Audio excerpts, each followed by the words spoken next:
To give an edge to your preparation by consolidating your current affairs, join our Mission UPSC 2022 course. In this course, aspirants will get subject-wise weekly current affairs with each class covering all major newspapers and magazines.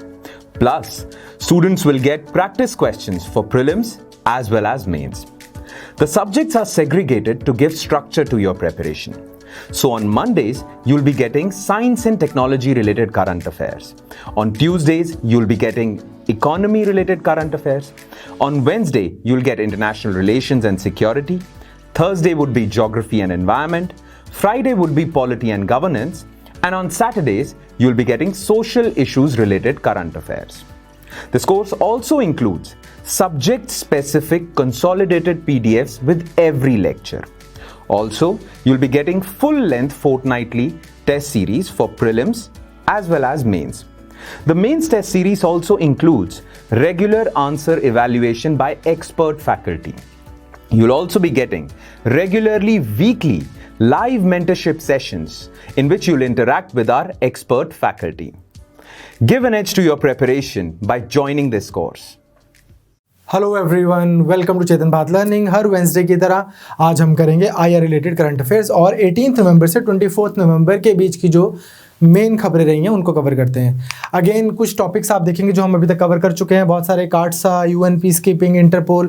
ये मैं आपको हर class में इसलिए बताता हूँ so that कि आप पुराने वाले भी रिवाइज करते रहें। करंट अफेयर्स की ये क्लासेस की बहुत ज़्यादा सिग्निफिकेंस है if you study cumulatively. Just imagine 52 weeks later आपको कितना आईआर आता होगा, कितना आपको सिक्योरिटी इश्यूज़ के चीज़ें आती होंगी। इन ऑल लाइकलीहुड एग्जाम में कुछ भी आएगा तो वो आपको आता होगा, प्रोवाइडेड कि ऐसा ना हो कि हाँ यार पढ़ा तो था, याद सा नहीं आ रहा। ये छोटी छोटी चीज़ें इकट्ठी हो जाएंगी। Malabar exercise, ease of doing business, international finance corporation, आपको याद रहे छोटी छोटी चीज़ें। यू रिमेंबर हमने किस कॉन्टेक्स्ट में किया था इंटरनेशनल फाइनेंस कॉर्पोरेशन, कि इन्होंने जिंदल स्टील्स, अदानी वगैरह को लोन देने से मना किया है उन प्रोजेक्ट्स में जो कोल रिलेटेड है, इफ़ यू रिमेंबर। सिमिलरली आपको छोटी छोटी चीज़ों के कॉन्टेक्स्ट याद रहे। भाषण 4 रोहिंग्यास के इशू में किया था हमने कि एक एरिया बना दिया है जहाँ पर बांग्लादेश जो है एक आइलैंड जहाँ पर उनको भेज रहा है रोहिंग्यास को। काटसा किया है, कीनिया सोमालिया हमने किया था, इनके बॉर्डर का इशू हो रहा था कि एक को लग रहा है कि बॉर्डर ऐसे जाता है पानी में और एक बोल रहा था कि बॉर्डर ऐसे जाता है। इस तरह से आपको याद रखना है, आईएएस बनना है, उससे नीचे कुछ नहीं, ठीक। तो न्यू क्वाड हमने किया, अच्छा सीपैक, ग्रे लिस्ट की थी हमने कि किस तरह से टर्की को भी ऐड किया जा रहा है। ग्रे लिस्ट का मतलब क्या होता है कि फिर वहाँ पे उस कंट्री में इन्वेस्टमेंट आनी मुश्किल हो जाती है फाइनेंशियल एक्शन टास्क फोर्स से।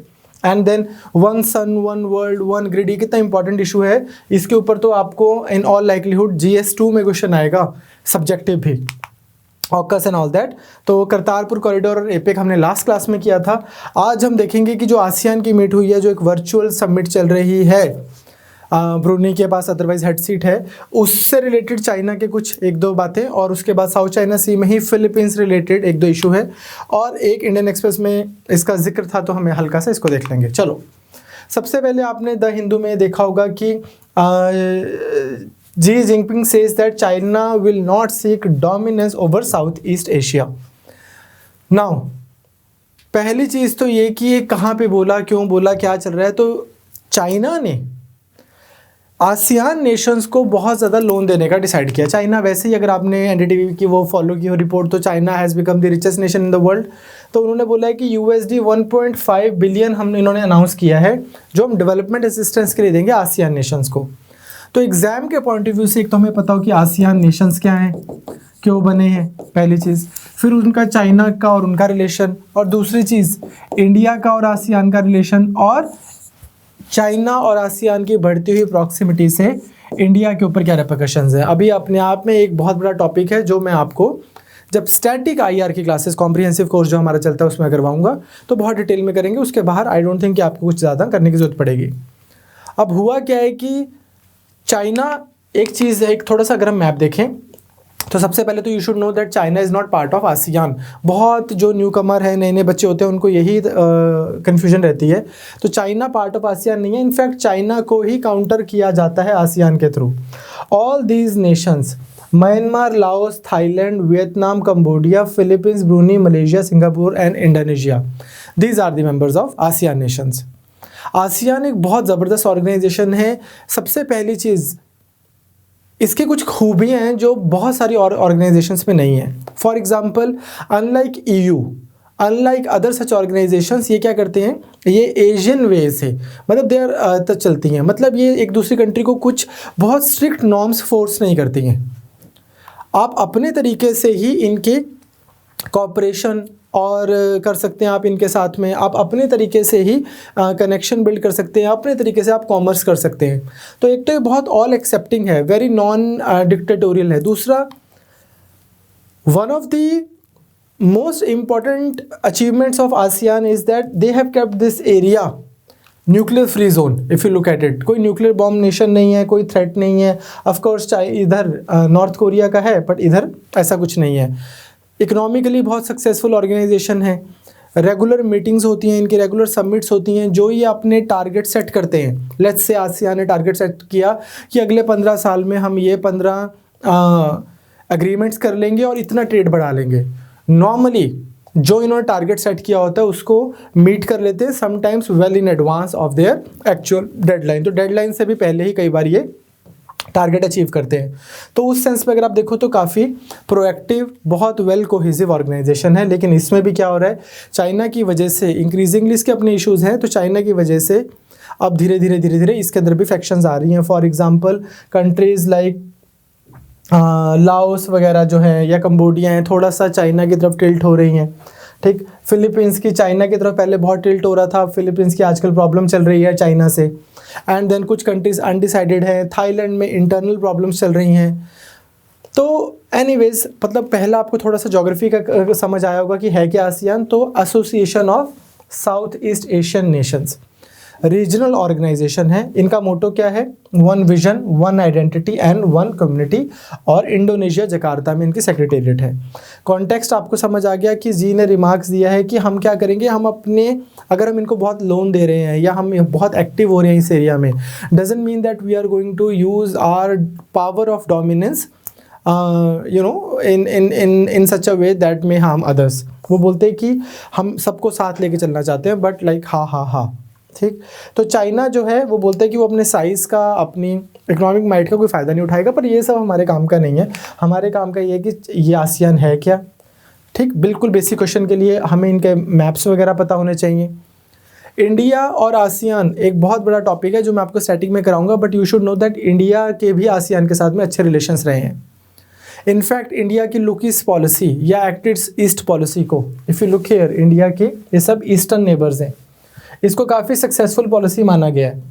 और लुक ईस्ट पॉलिसी प्राइमरीली जो शुरू में आसियान नेशंस की तरफ ही टिल्टेड थी, धीरे आपने उसमें बहुत सारे और डायमेंशंस ऐड किए हैं, बट शुरू में आसियान तक ही लिमिटेड थी। और इंडिया का $200 बिलियन से ज़्यादा का ट्रेड है इन नेशंस के साथ में, अच्छे रिलेशन है।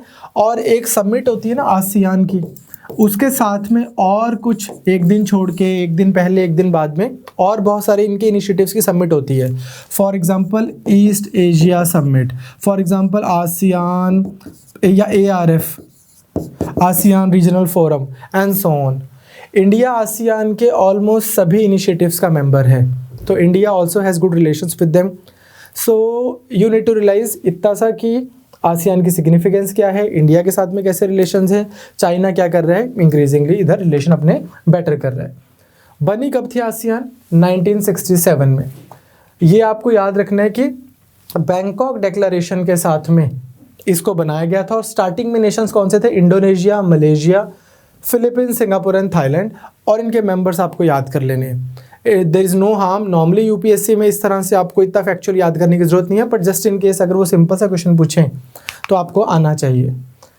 इंडिया के लिए अगर आप सिग्निफिकेंस देखें फ्यूचर में, तो पहला तो यही है कि अगर चाइना बहुत एग्रेसिव हो रहा है लद्दाख में, अभी आपने you might have seen pictures, Arunachal Pradesh के पास भी चाइना अपने विलेजेस बना रहा है। So it's very important for India to have really good relations with all the other nations who are also very of if not intimidated by China.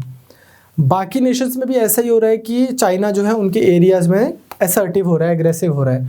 तो all the more reasons for India to have really good security relations with ASEAN.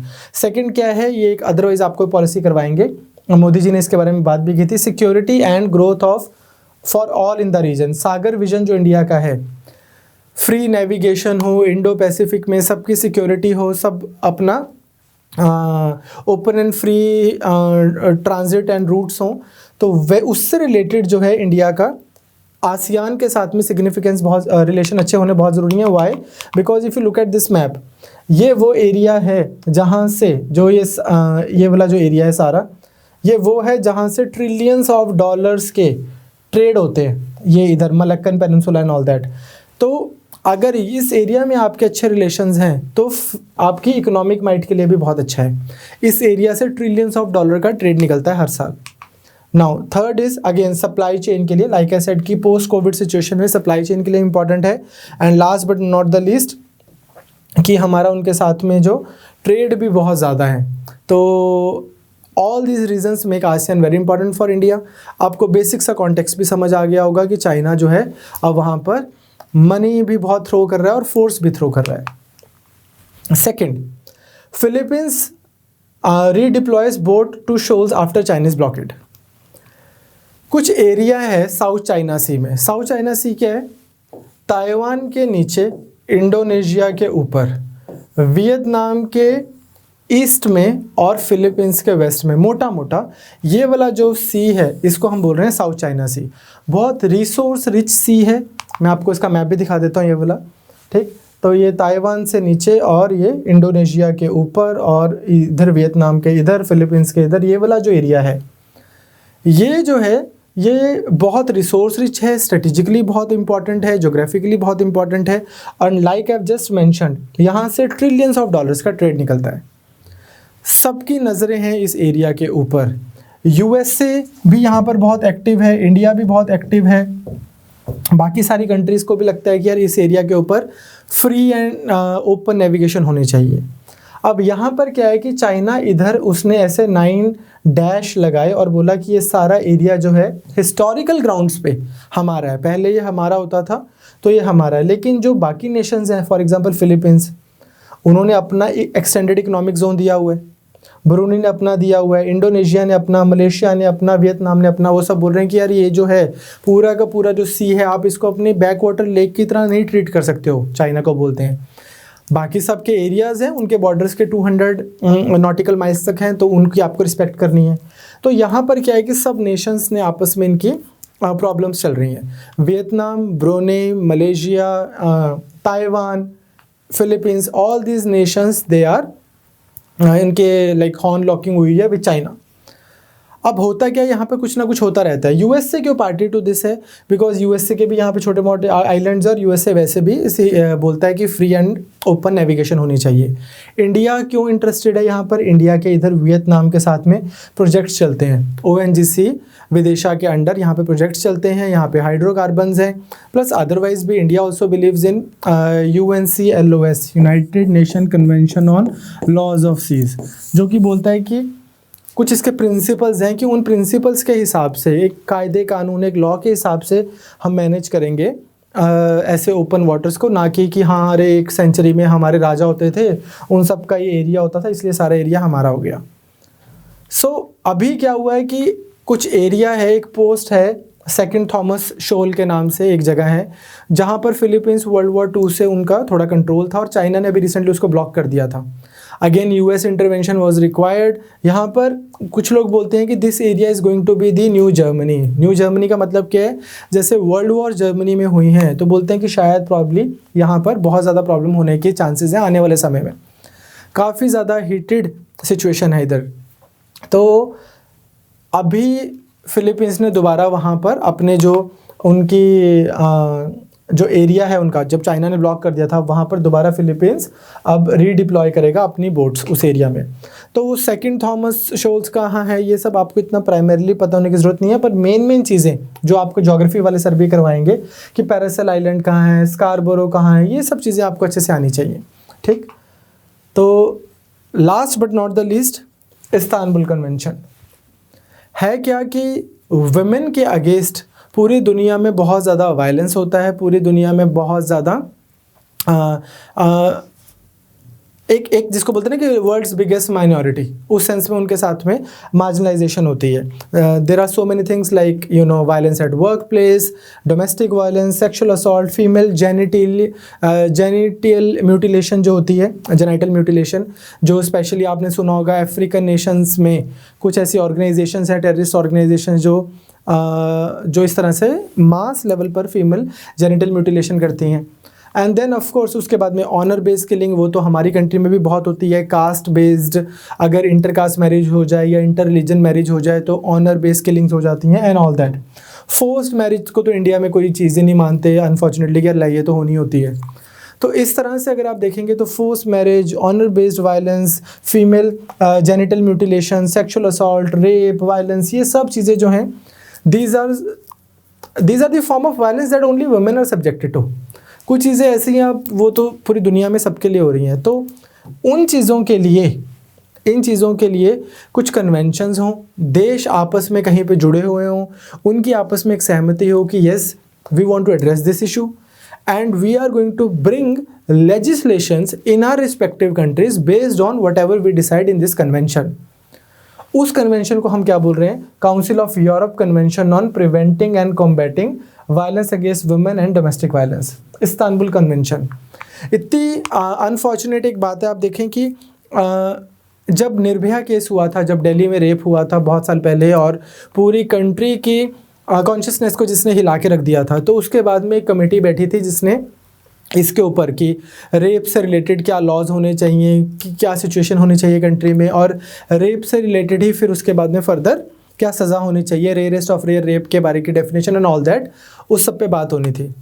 तो वहाँ पर भी एक चीज़ हुई थी कि उन्होंने जब रेप्स को आइडेंटिफाई किया था, टाइप्स ऑफ रेप को, तो उसमें भी उन्होंने ये बोला कि जो मैरिटल रेप है, जो सबसे ज़्यादा प्रचलित है, जो सबसे ज़्यादा एग्जिस्ट करता है, कि rape of a wife by a man, उसको इंक्लूड ही नहीं किया गया था. बिकॉज इतनी पेट्रियार्कल सोसाइटी है हमारी, इतने हमारे रगों में दौड़ती है चीज़ कि हम इस चीज़ को लेट अलोन इसके लेजिस्लेट करना, इस चीज़ को एक्नॉलेज भी करने में हमें इतना टाइम लग रहा है कि यार ऐसा कुछ एग्जिस्ट करता है. और ऐसा भी नहीं है कि this is something that you only see in से ऑन स्ट्रीट्स और ऑन स्लम्स और ओनली, मतलब regardless of economic, socio economic structure, हर जगह आपको ये चीज़ मिलेगी. But the point is this कि ऐसा है अनफॉर्चुनेटली. और उसको लेकर एक समिट बनी ही, वो उसको लेकर जो ये कन्वेंशन है, उसका एक और नाम क्या है, अगर आपको प्रीलिम्स में आ जाए तो उसका नाम है इस्तांबुल कन्वेंशन. ठीक, एनीवेज उसका नाम है इस्तांबुल कन्वेंशन. ये आपको आनी चाहिए अगर प्रीलिम्स में आ जाए कि ये क्या है. और वैसे अदरवाइज एक आयरनी ये है कि टर्की जो इस्तांबुल जहाँ पर है, टर्की ने इस कन्वेंशन से विड्रॉ कर लिया था. और टर्की में भी अदरवाइज ऐसा माना जाता है कि 40% के आसपास वुमेन जो है वो रिपोर्टेडली 38 to 40% वुमेन जो है रिपोर्टेडली अपनी लाइफ में कभी ना कभी डोमेस्टिक वायलेंस या अदरवाइज वायलेंस फेस करती हैं. सो ये हमने इसलिए किया है कि अगर आपको एग्जाम में आए, कन्वेंशन जो है अडॉप्ट की गई थी काउंसिल ऑफ यूरोप कमेटी ने, और इसके अंदर क्या है, हर कंट्री को लॉज बनाने हैं. What is this Istanbul convention, आपको समझ आ गया. So this is it from my side on this weeks IR related current affairs. I'll see you on next Wednesday.